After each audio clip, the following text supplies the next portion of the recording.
On se retrouve donc pour cette revue de presse de l'économie.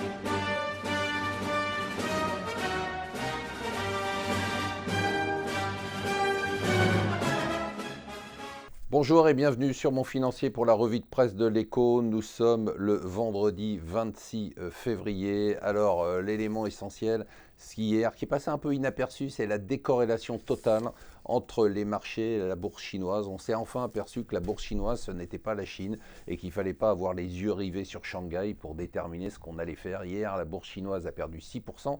Aujourd'hui, elle a un peu rebondi et pourtant les bourses européennes ont pris 2%. On s'aperçoit que la bourse chinoise, c'est finalement qu'un casino qui ne représente en rien l'économie chinoise. L'économie chinoise, justement, on va beaucoup en parler aujourd'hui au G20 de Shanghai. Il va falloir que les Chinois expliquent quand même quelle est leur stratégie en matière de gestion du risque de change et du yuan. Est-ce qu'ils veulent dévaluer ou pas? Il faut qu'ils soient plus clairs. Et puis la Banque centrale s'apprête à de nouvelles mesures. Elle a encore pas mal d'armes pour relancer l'économie. Elle n'a pas utilisé toutes les armes qu'ont utilisées par exemple la Fed et la Banque centrale européenne. Il est temps pourtant d'intervenir parce que le Financial Times nous dit que le commerce international se recasse la figure à des niveaux de la crise de Lehman de 2008 et de 2009 et qu'il faut donc agir.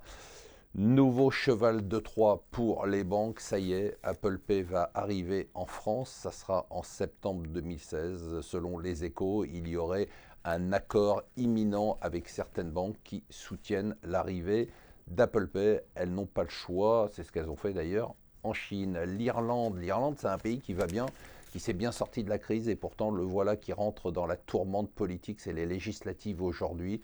Eh bien, a priori, il ne devrait pas y avoir de majorité. On va avoir la même situation qu'en Espagne. Je vous rappelle qu'en Espagne, on n'a toujours pas de gouvernement, on l'a oublié, mais on n'a pas de gouvernement. Et bien, en Irlande, on pourrait avoir la même chose, surtout que pour l'Irlande, c'est un moment important, parce qu'en cas de Brexit, l'Irlande serait la première touchée. Autre élection, c'est en Iran. Les réformistes se font peu d'espoir. Après, on les a utilisés pour la négociation de la levée des sanctions avec les États-Unis, mais maintenant, l'aile dure du gouvernement veut reprendre la main. Puisqu'on parle de gouvernement, eh bien, le Parisien se pose une question qu'on se pose tous.